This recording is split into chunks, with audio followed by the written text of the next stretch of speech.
would you want what you want your children to hear from you? Yes. Anak, in 30 years, the Philippines will host the Olympics. Yeah. Or anak, in 30 years, the Philippines will host World War III. Yan ang itanong niyo sa sarili niyo ngayon. And then if you want the Philippines will host the Olympics, look at the foreign policy of the president right now. Tama. And its principal effects. Do you see your country being able to host the Olympics in 30 years? Or do you see your country being able to host World War III in 30 years? That is the question. No? At ito ay responsibilidad ng bawat Pilipino. No? But BBM was able to provide us a vision for a country na, okay, maybe this guy is really for the redemption of his family name and of course with the redemption of the country from the yellows. Oh, naniwala tayo dun, Sas. Naniwala ang taong bayan doon. Kahit si Pastor, naniwala doon. Diba yun ang narrative, diba? Yun ang narrative. Ngayon, bigla ka nagbago. Hindi pa umiinit yung ano mo dyan, yung upuan mo sa pagiging presidente. Bigla mong tinanggal yung balat mo, no? Bago po yung ibang pangtalakayan sa issue ng West Philippine Sea, China-Philippine relations, and among others related to it, ano po yung take ninyo sa madamdaming pahayag ni Pastor Quiboloy that he feels right now that the full weight of state oppression and instruments na siya'y paluhurin at lumpuin bilang dating kapanalig ng administrasyon na ito at ng ating bayan, ay nararamdaman niyang ito rin ang patutunguhan ng iba pa nating kababayan with the current political dispensation under the Marcos Jr. government. Sas, your take on that? Well, kitang-kita naman natin kung gaano kasabot ang turn of events, no? Parang, bakit yung mga tumulong sa'yo, yung parang yung inuusig, ayun. So, ang nakikita natin is, this is not just a coincidence kung bakit ito nangyayari. Nakikita natin yung turn of events. Nakita natin na nagsimula ang lahat ng ito nang nagkaroon na ng lamat ang unity team. Simula noon kay House Speaker Martin Romualdez at nakita natin nag-intensify ito nang tinanong yung dalawa. Si Sas talaga pinaalala yun. Nang tinanong yung dalawa kung kamusta na ang travel expenses. Hindi ba doon naman nagsimula, nag-cascade lahat eh. And kasi nagsusubaybay naman tayo lahat ng nangyayari sa ating politika, no? I think we were just like observing before yung ginagawa nila kay VP Sara about the confidential fund. Tama. And then nung nakita na natin, I think it took us a month or over a month or 2 months to even you know, push back about this. And then nung nag-push back na, nakita naman natin kung gaano sila nagpanic. Yes. And unti-unti nang pinapatumba yung mga nasa paligid ni VP Sara. Correct. You know what, if Pastor Quiboloy is not with the Dutertes, this would not have happened. I agree to that. It all boils down to destroying the Dutertes. And Sas, may I interrupt? No? You're an international foreign affairs expert. No? Yeah. So, could you tie this up with America? No? Yeah, the American interest sa Yes. Pilipinas. What does the Duterte mean to America? Yeah. Kang bakit pati si Pastor, Yes. dinudugtungan ng kamay ng anong pangingialam ng connection? Amerika. Could you please? Please, no? Tas. Give us a bigger and deeper context, a deeper understanding of what's going on. Well, ang nakita naman natin, I think, siguro naman mas matagal na kayo nag-observe sa politika. That's very diplomatic. Mas matagal na kayo nag-observe sa politika Yes, kaysa yes. sa akin. Pero I think this is the first PRRD is the first president that we ever had that confronted the United States Yes. in that way. Yun, no, na ipinaalala sa kanila kung anong ginawa ninyo sa aming bansa, sa aming mga ninuno. Tama. Ibalik ninyo ang Balanggiga Bells. Can you imagine ang Yes. Balanggiga Bells na yan? has been with the stolen and kept by the Americans for over 100 years. Agree. And after over 100 years, Duterte was able to pressure the United States to send them back. Yes. I think para sa mga Pilipino siguro napakaliit na bagay yan, but that's that's the symbol of Duterte's patriotism. No? Ang kanyang pinagpatuloy niya ang pinaglalaban ng mga yumao nating mga ninuno. And the United States do not really like a Philippine president. Standing up against Who is them. that? Tama. Yes, who is that assertive? You know, because we're still, for all intents and purposes, we are still a American colony, except in our domestic affairs. No, Yes. we can do whatever we want in our domestic affairs, but when it comes to our foreign policy, especially foreign policy that actually concerns them, we don't have sovereignty there. Pero si Duterte, he wanted full. You know, he wanted full sovereignty in our domestic affairs and in our foreign affairs. And nakita naman natin, nung panahon niya, ay inusig siya ng lahat, no? Internationally, domestically, and nakita natin kung sino ang nagpopondo ng mga domestic groups na ito. It was the National Endowment for Democracy. Yes, for especially everyone to Rappler, hear. including Rappler.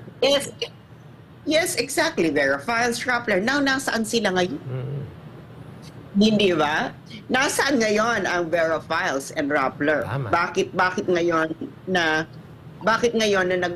nag-align ang foreign policy ni Bongbong sa gustuhan ng United States? Bakit bigla silang nanahimik? Yes. Bakit all of us, pwede ba yun, Calorin and Cabadoy, na for over 30 years, anti-Marcos ka, at gusto mong pigilan makaupo ang isang Marcos, at bigla ngayon ay loving ka na? kay Even Bongbong? even the Inquirer, which takes pride to being the vestiges of an anti-Marcos resistance newspaper movement in the Philippines right now, Yes. ay goody-goody at yummy-yummy kay Marcos. The first time that we see. Sas, may I Yes. interrupt again? Yeah. Of what relevance is having a president that stands up completely the way President Duterte did? Now, of what relevance and what importance is that? And is that even possible? Can you sustain that? Yes. Is it timely? Should we do this now? At anong dugtong yan, Sas, Kasi- sa current political situation Yes. na Kung inabot tayo ng SMNI ng Pastor, mga Duterte at ni yeah. Pastor? Yeah. Yes, please, Sas. Kasi Calorin. Pwede. Lorraine. Calorin and Ka-Eri. And Casas. Yes, Sas, go.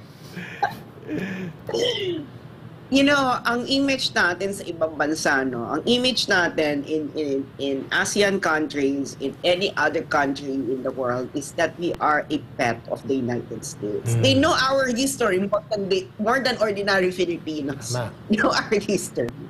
They know na kung meron silang away sa Pilipinas, they will just go to the United States and the United States and convince the United States to keep us quiet. You know? So, ang importansya nitong pag-stand up ni Duterte sa United States, he was actually sending a message to the rest of the world. Na if we can Yes. do this to our colonial master, we can also do this to you. Yeah. You know, it actually sends a signal of independence and that you are actually acting on your own national interests. Look at what he did to Canada. Yung Yes, basura ng Canada, agree. panahon pa ni Pinoy yan. Nakalimutan na siguro ito ng mga Pilipino na galit sila sa Canada nung panahon ni Pinoy dahil sila ay nagpadala ng mga toxic waste. Medical waste yun, Sas. Oo, sa Pilipinas, which is actually in violation of international, I think it was the Basel Convention. Basel Convention. So, di ba, galit na galit ang mga Pilipino noon. Question. Di ba, everyone. And then, pagdating ni Duterte, Yeah. kunin nyo ang basura At pinabalik talaga. Or ibubuhos ko yan sa inyo. Oo. Diba? At sabi niya, kung kailangan gastusan ng gobyerno namin ang mga basura nyo ay dapat ibalik sa inyo. Huwag nyo kaming tratuhing basura. Tama yung Diba? punto na yun. Pinabalik talaga. And yan ang hindi nakikita ng mga Pilipino. No? This is very important. Na kailangan mo, you have to stand up to your colonial master. Nakakalimutan kasi ng mga Pilipino na we are a colony. You know, and the rest of the world still sees us like that you are a colony of the United States. And if you do that, like for example, Vietnam was colony of France. Matagal.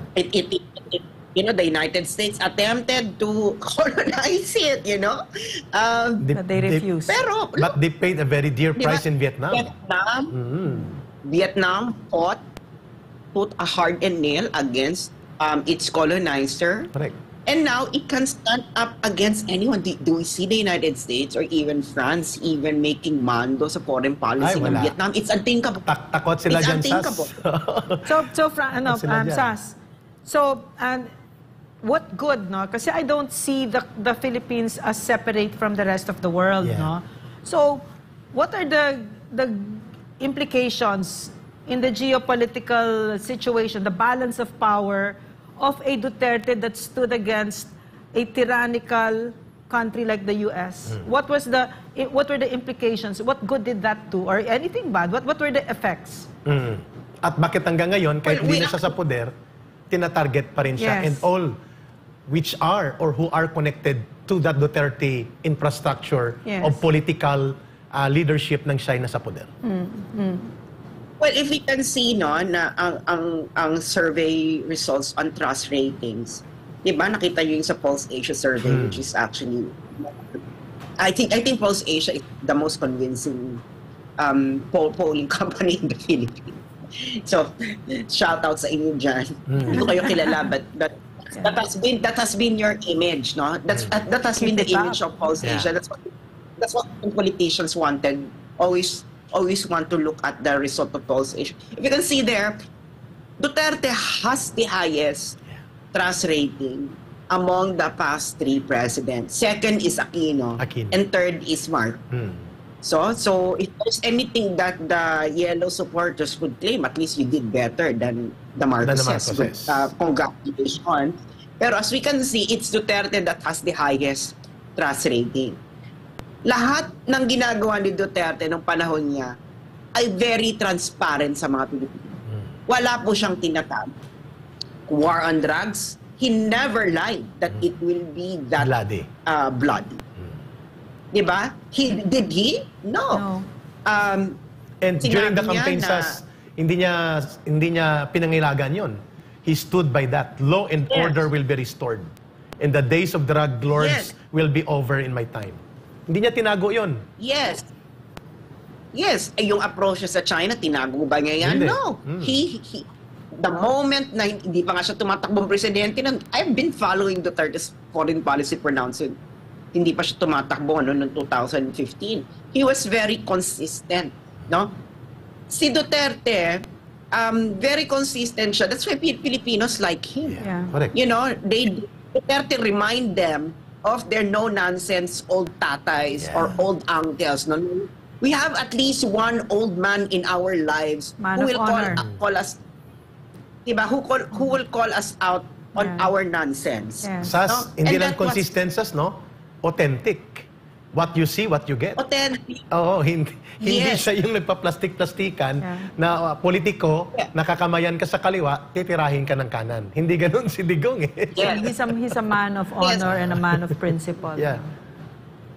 Kita mo yung SME na yan. Meron nga silang anchor dyan dati na tinitira-tira si Duterte noon almost every day. month nang ginawa ng Diyos, no? Every day. Pinigilan ba yan ng SMNI? Hindi. Si Abe?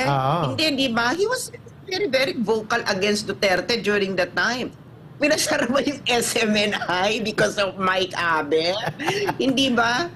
No. Ito na mga nakakalimutan ng mga Pilipino. But kaming mga Duterte supporters, especially sa mga social media, we know everything that happened during Duterte administration. Dahil 24/7 kaming nakikipagbardagulan. Correct. May isang gusto namin kunan ka ng opinion. For almost 6 years, na walang franchise ang ABS-CBN. na nag-expired sa panahon ni Pinoy, hindi ni-renew ni Pinoy, Noynoy Aquino. Never did Duterte tell NTC na ipatigil yan, isaraduhan nyo, supilin ang kanilang mga transmitter at mga station at ng lahat ng operation for 6 years. Tama ba, Sas? For 6 years mahigit, walang franchise ang ABS-CBN, hindi hinabol ni Digong na sila ipasarado by the NTC. Tama ba? Yes, exactly. Di ba? Ang SMNI nga, pati ang YouTube video at Facebook, gusto nilang patayin. Na parang, oh wait, no? Ano ba yung pinagpuputok nyo ng butchi? Kung sinasabi yung may kasalanan si Pastor, my Lord, si Pastor ay meron ng kaso sa United States. Palakarin ninyo yung yung extradition case. Hindi nyo naman pinapalakad ang ginawa ninyo, gumawa kayo ng circus, no? Diyan sa Senado, saka sa Congress. And if ever those accusations were true, no, you're actually doing great injustice to your so-called victims. And even to other victims na ginagawa ninyong circus yung kanilang issue. Hindi nyo sila binitindi, hindi seryoso yung ginagawa. And of course, you are going against one of the basic principles of rule of law, which is to presume the innocence of someone. Exactly. No? Sas, malipat kami sa isang panibagong topic. Babalikan natin yan pag may pagkakataon. Before ko ipasa kay Ma'am Lorraine. Right now, nababahala ang buong bansa. Nakatunghay sa Pilipinas dahil dito papunta ang isang main regional conflict na proxy ang dating. At no less than the sister of the sitting president, si Senator Amy Marcos, ang nag-warn about Executive Order 57, particularly Section 7, kung saan automatic ang Pilipinas ay tatanggap ng anumang forma ng aid. At alam natin, Sas, ito ay kapareho sa Ukraine na promesa ng NATO at ng Amerika. At ngayon, nakikita natin ang konflikto sa China at Pilipinas sa pinag-aagawang body of water at mga ilang bato-bato dyan sa napakalawak na area na yan, na wala namang tao talaga dyan na nakatira pa, ay militarized ang approach. Series of exercises ng mga naval maneuvers at iba pang mga Air Force, air assets, nagmomobilize at para bang sarado na ang diplomatic channel sa makabuluhan at mapayapang pag-uusap sa China ng bansang Pilipinas kung hindi militarized ang approach at hindi diplomatic approach. Sas, your take on this very current situation na hinaharap ng bansang Pilipinas? You know, Eric, when I first met Lorraine in February 2017, she asked me about my exactly the same question about the foreign policy of the Philippines, but it was actually related to Duterte. Kasi doon naman ako nakilala bilang vlogger about the South China Sea conflict. So, and of course, everyone was still under the spell of the Aquino administration during that time about the South China Sea, West Philippine Sea brouhaha. So they couldn't fully understand what Duterte was doing. So when Lorraine asked me about that, you know, I told her na, you know what, the key issue of China in the South China Sea is really that their trade routes. Is what? I'm sorry, say it again. Their trade routes. Their trade routes. Trade routes. Trade routes. Okay, yes. Yeah. So that is really their key concern there. It's really, and especially in their history, their most devastating wars were launched from the South China Sea. Yes, that's why you cannot kick them out there. It's a very impossible. It's a very impossible situation. And of course, dahil kapitbahay mo yan, no? You know, the South China Sea is like your shared garden. You know, yung mga nakatira sa mga complex, di ba? Meron kayo dyang garden in the middle of everything. That is basically South China Sea in your every experience. That's why you cannot kick them out there. You can actually negotiate on how you can equitably use the South China Sea, especially something like the South China Sea, which is a sea. No, it's a semi-enclosed sea, and because of that, you know, one action of one coastal state can affect the entire ecology. That's why it has to be a coordinated action. Hindi ganito ito nakikita ngayon ng BBM administration. They are still thinking as if they are in the 19th century. Na okay, makipag-agawan tayo, hatiin natin ang dagat. You know, they feel that they can actually divide the sea and divide the sea and protect themselves from the rest of what's happening around the South China Sea. That is actually 19th century thinking. And ngayon, nagagamit ngayon tayo ng ng ibang bansa. Kung titingnan nyo itong mga bansang ito, Australia, United States, EU as a whole, Yeah. and even Japan. Japan. What is common among all of them? They all have trade disputes with China. And what is the bottom line of their trade disputes? They would like to access the 1.4 billion market of China. Correct. Okay? At na nakikita natin dito is, kasi nga China, as much as possible, they wanted to actually support their domestic industries. That's why they're heavily subsidizing, no, their infant industries, and then after they have become competent, is sa kanila siguro yung open up yung market nila. And this is nothing new in the history of the world. China did that as well in the 19th century. They closed their sometime in 17th, 18th, 19th century, they closed their markets. The Europeans wanted to forcibly open it. Diba? Tayo ngayon ang nagagamit dito.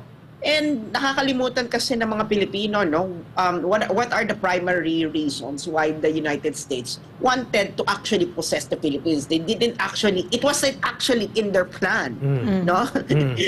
Possess Filipinas, but then there were justifications that were offered, and chief of them is that the Philippines is their gateway to the market of China.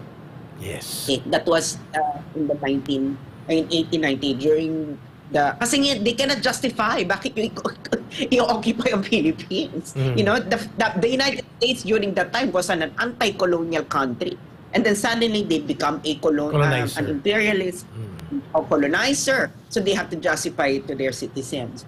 So and then eventually the role of the Philippines to the United States evolved from being an access to the Chinese market. It assumed a very strictly military significance, and that is as their forward operating base to their operation towards any country in Asia. No, so on all military operations of the United States in Asia, the Philippines played a very huge role. May binabanggit ang Forward China na hindi sila nagme-militarize ng South China Sea issue sapagkat 2 decades ahead, nag-put up na ang Amerika dito ng OSPACOM noon, yung US Pacific Command, na ngayon ay Indo-Pacific Command, which is, nandyan ang kanilang mga barkong pangdigma. Hindi kumibo ang China dahil hindi pa ginigiit ng Amerika noon ang teorya ng freedom of navigation, rules-based na engagement, which alam ng China na ang gusto niyang i-control yung sinasabi mong trade routes. At para hindi halata, dahil malayong-malayo siya, 10,000 miles away siya, dito sa area na to, kailangan niya magkaroon ng mga proxy to assert ng ganyang claim ng rules-based engagement, on-clause-based, at saka freedom of navigation, na hindi sinasang-ayon ng China kasi sabi niya, hindi, ikaw ang nagme-militarize ng lugar na ito. Ikaw ang nag-put up ng Indo-Pacific Command. Anong purpose ng Indo-Pacific Command na yan? Giyera at digmaan ang pinaghahandaan nito. Tama ba, Sas, na doon tayo nahihila sa interest na yan ng Amerika na kontrolin ang trade routes at ang trade engagement niya ay ididikta ng kanyang military presence. At gusto niyang bitbitin ang Pilipinas dyan, kaya may EDCA at mayroong basing na mga programa siyang na ilulusot niya sa current government na pinayagan ng gobyerno ni Bongbong Marcos Jr. Kung kaya inabot natin itong kiskisan at girian sa China na hindi natin nakita noong panahon ng Duterte government. Sas, your take on that. Well, kailangan natin klaruhin, no, kung anong freedom of navigation Yes. ang gusto ng United States. There are 2 types of navigation. One is commercial, that is your merchant ships, as that's been traditionally known, and of course, warships. Okay?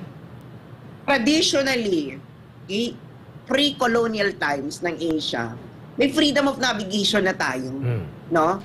Mayabong ang maritime trade routes or routes, or however you want to pronounce it, and of course, ang Silk Road, no? It was very flourishing. Diba? It's unknown to our ancestors itong freedom of navigation of warships.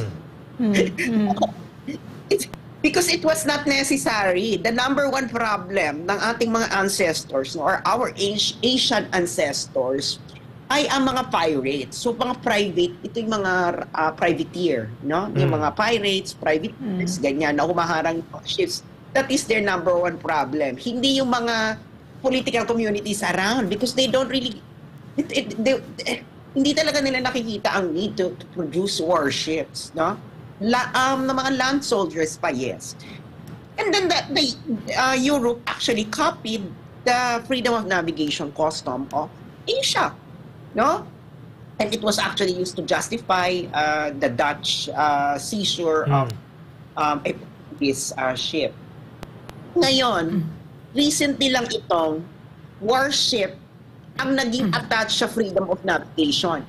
This is very, very new development in the history of the world. It is just in mid-1930s, the United States originally believed that freedom of navigation is only freedom of navigation for merchant ships. It was said by a representative to the island of Corfu case. It was in the early 20th century. Si Elias Root ba ang pronunciation nun? Elias Root. Sabing, warships threaten. Merchant ships do not.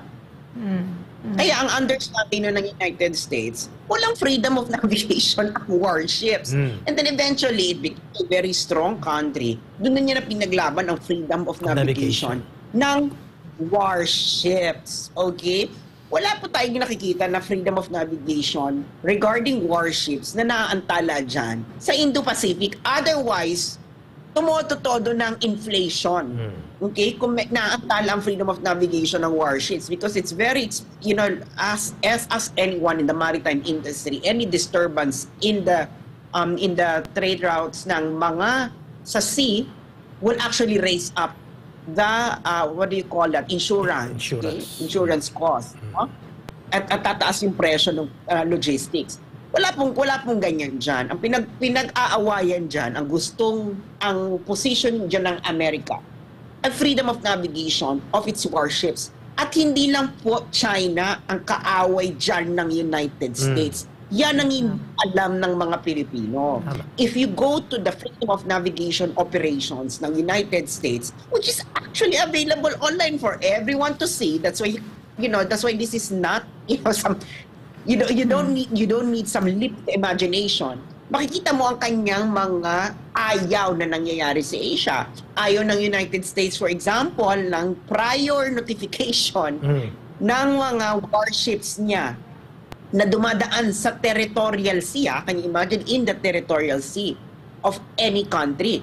Ayaw din niya yung mga laws banning nuclear-powered submarine or warships na dumadaan kasi lahat ng warship nila nuclear-powered at nuclear-loaded. Yes, exactly. That's why, who actually started militarizing the South China Sea? It was actually the Europeans. Yes. Before them, the Indo-Pacific, yung tinatawag nila ngayon Indo-Pacific, was actually just for trade. It was actually just merchant ships, no? Although yung mga merchant ships noon may mga tinatawag na local police in order to protect from the pirates, but it was still just dominated by merchant ships.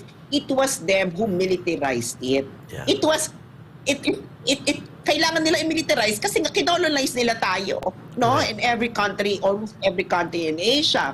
So ngayon, nagbabangayan tayo ngayon. I-militarize mo, anong gusto mong gawin ng China? So we are now stuck in a classic action-reaction situation. No? Kaya nga hindi ito po pwede. Yes. Sas, may dadagpang si Ma'am Marie. Yung action-reaction na yan, wasn't something that we signed into when we voted for Bongbong Marcos because he did promise very clearly that he wasn't going to put us in this position. So, my question to you, Sas, paano nangyari yung turnaround na ito? What do you think happened here? Because he was very clear. He knew exactly Now he cannot claim ignorance or anything like that because very clear yung pronunciation niya. We can play back to you a lot of videos of him saying everything that you're saying, no? That this is a no-win situation for the Philippines to get into. Pag bumahing ang US at China, mawawala ang Pilipinas sa mapa, etc. He knew exactly. So now he knows exactly that he's bringing us into to the verge of war. Is a no-win situation for the Philippines, no? So anong tingin mo nangyayari dito? And could you tie it up, no? Kasi piniplay up kasi talaga itong ina-agitate yung tao, no? Yeah. And you shared with me last night itong bagong resolution ba ito ni Senator Jinggoy about disinformation, no? In the West Philippine Sea, etc. And all of this. If you can give us lang a clearer picture of what's going on. Yes, how did this come about? How did this series of unfortunate incidents happen na wala ito nung panahon ni PRRD, peace and progress reign. So, at bigla nagkaroon, ma'am, bigla nagkaroon ng Maritime Security Executive Order na kung babasahin mo, iniikutan ang limitations ng Mutual Defense Treaty. Go ahead, Sas. Yes, exactly. So, ang ano natin dito, no, sanay naman ng mga Pilipino sa mga politikong binabago-bago nila ang kanilang sabi, no? Yeah. Pero ito ay nangako continuity ng policy ni Duterte. That's why, Duterte supporters went behind him. Exactly. And of course, because of Sara's trust. Look at Lorraine, no? Si Lorraine para yan si Lisa Ontiveros, bata pa lang sila ay anti-Marcos. Anti-Marcos na yan. No?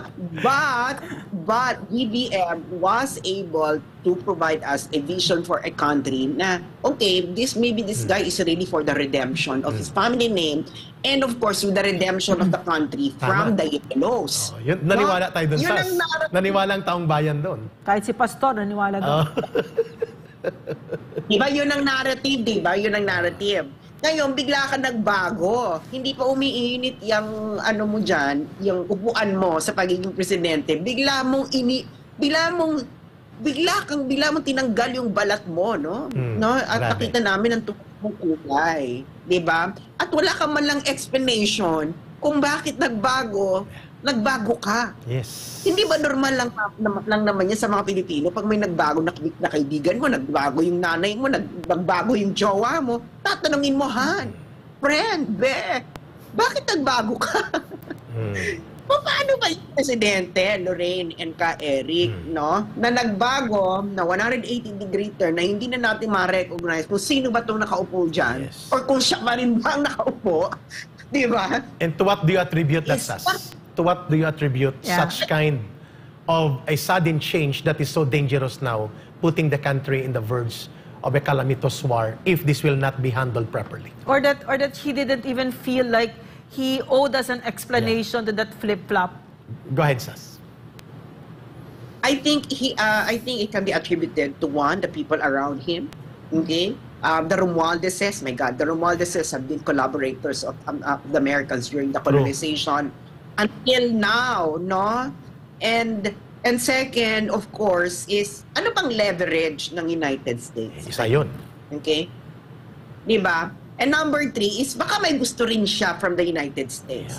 Which is not necessarily about the country. No, you're only president for 6. What do you mean, leverage? He can only be president for 6 years. And this is the best time. This is the best time for his, in their history as a family, to ever have a chance to unfreeze their frozen assets. Exactly. Which are money.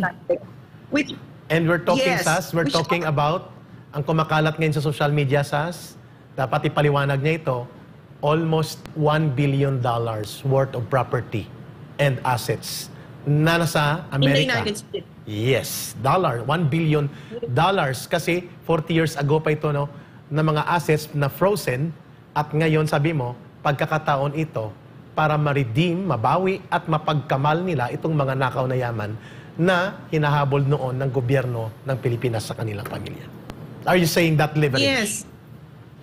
Yes. Kasi bakit ba ikaw parang di ba, yan naman ang habol naman talaga nila, ma-unfreeze yung assets nila. And we know that for sure, no? That's been It has been there. That has been out there.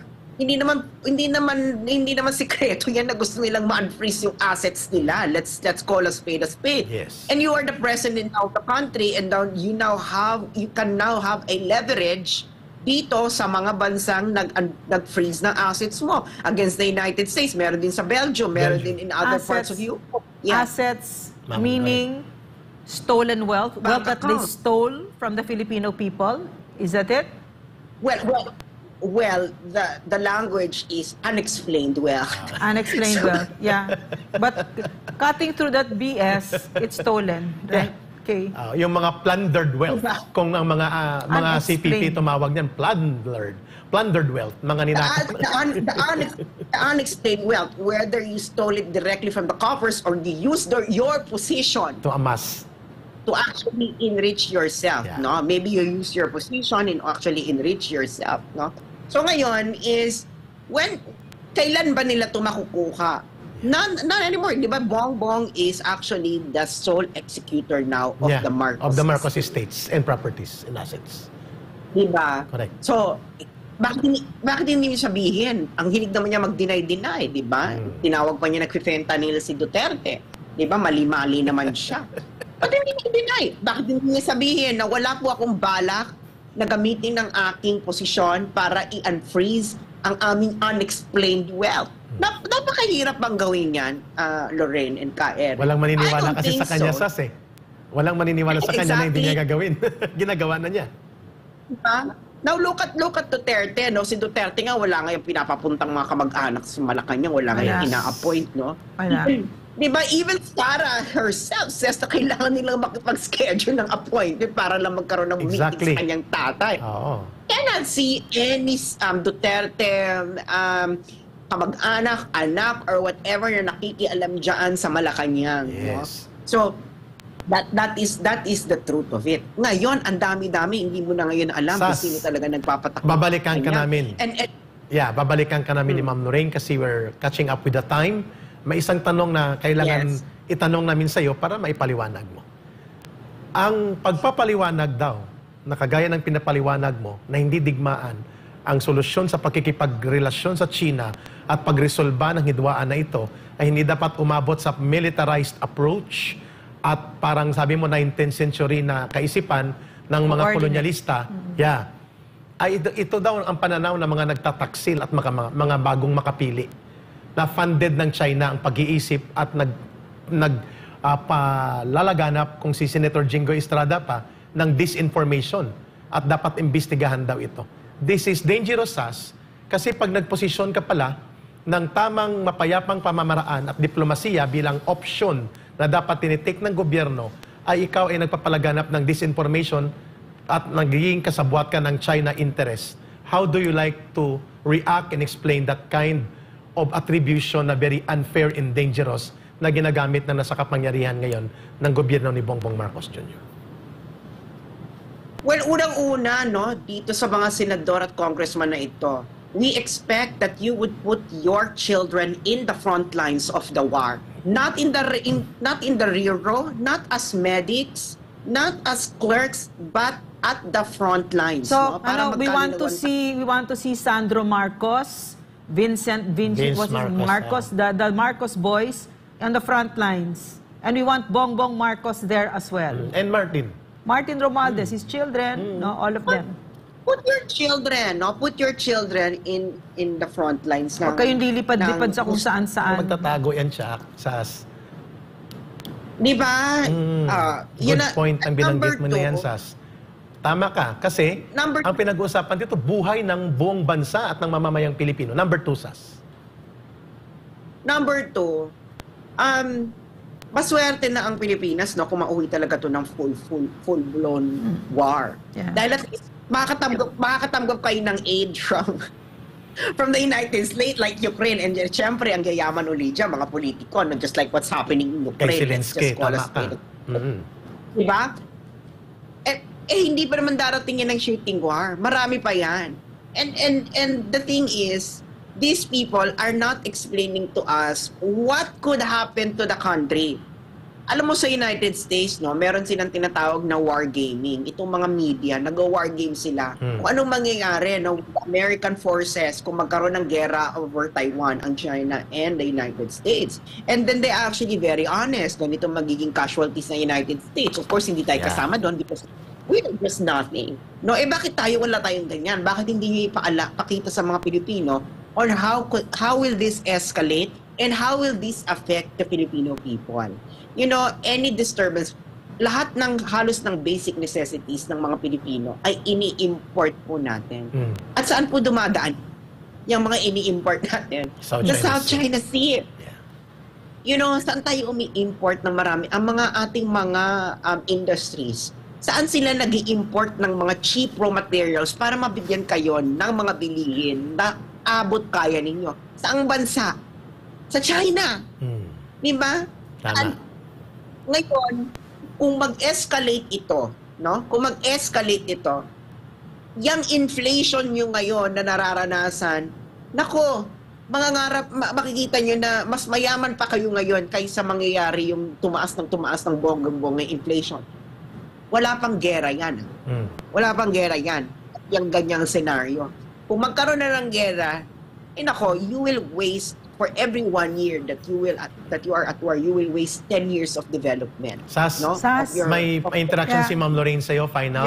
Sas. And then your final word para sa saan tayo patungo dito? Sas, wonderful really talking to you. There's never enough time when I'm talking to you na wonderful. Dami namin natututunan talaga. Tama. But you wrote something that I really liked about the Philippines being that we should transition into being a coordinate state. Kasi sinasabi mo ngayon, itong mga leaders natin na nakikita natin, they are dumbing down the discourse. No? Risa Ontiveros, even the president, no?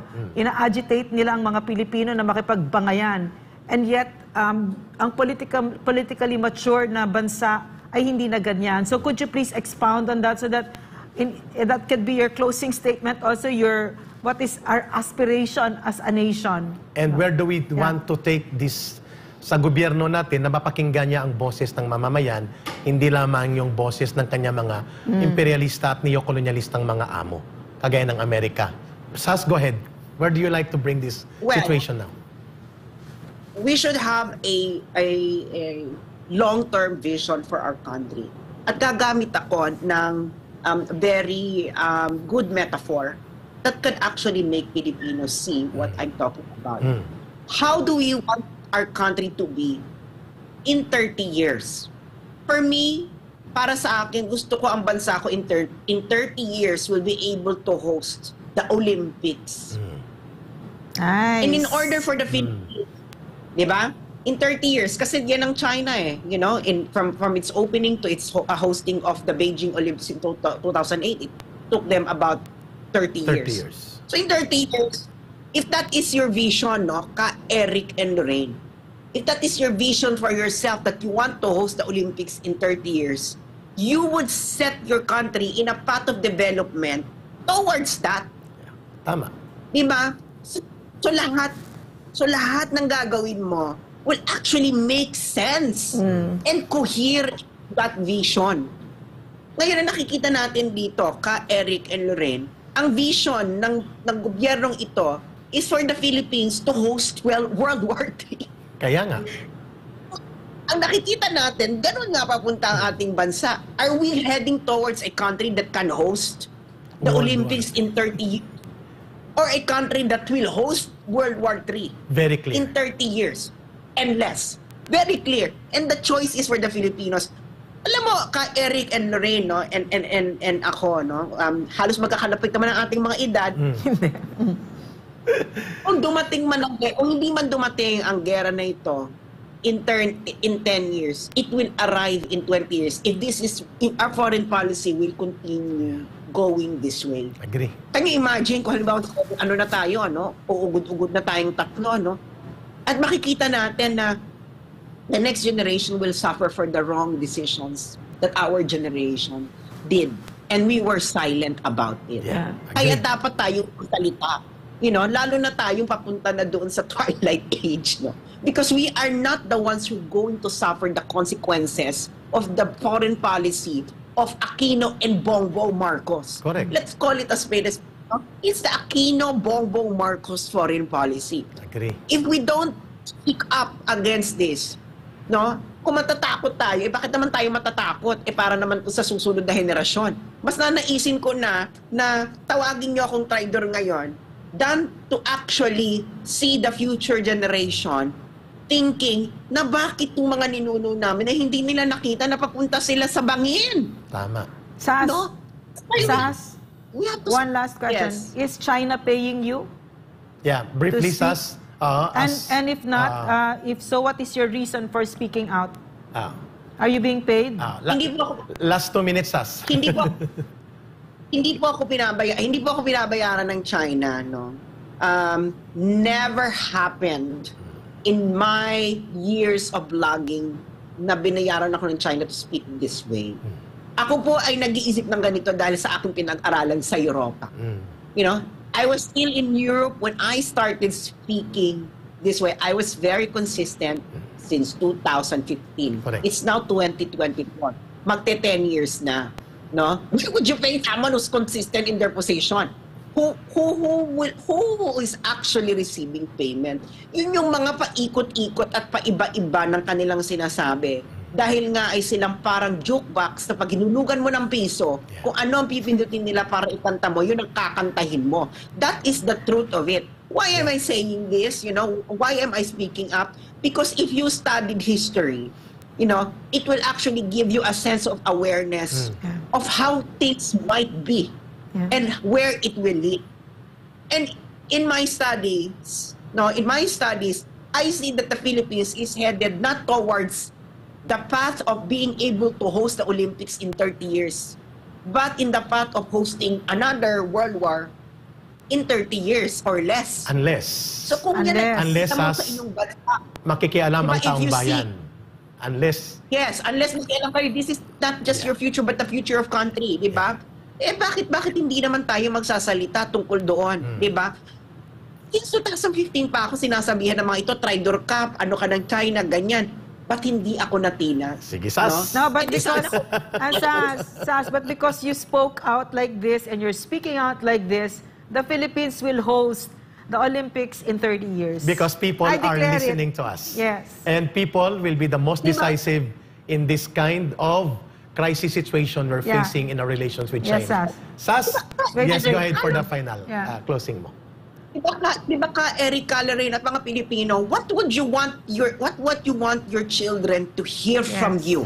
Yes. Anak, in 30 years, the Philippines will host the Olympics. Yeah. Or anak, in 30 years, the Philippines will host World War III. Yan ang itanong niyo sa sarili niyo ngayon. And then if you want the Philippines will host the Olympics, look at the foreign policy of the president Correct. right now. Tama. And its principal effects. Do you see your country being able to host the Olympics in 30 years? Or do you see your country being able to host World War III in 30 years? That is the question. No?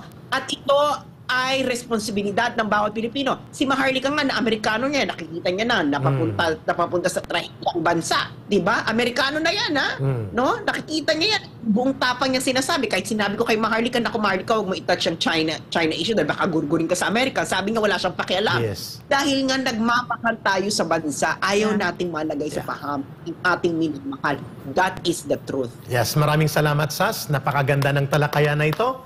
Bravo for standing up to what is really correct para sa ikabubuti ng bansang Pilipinas na minamahal natin.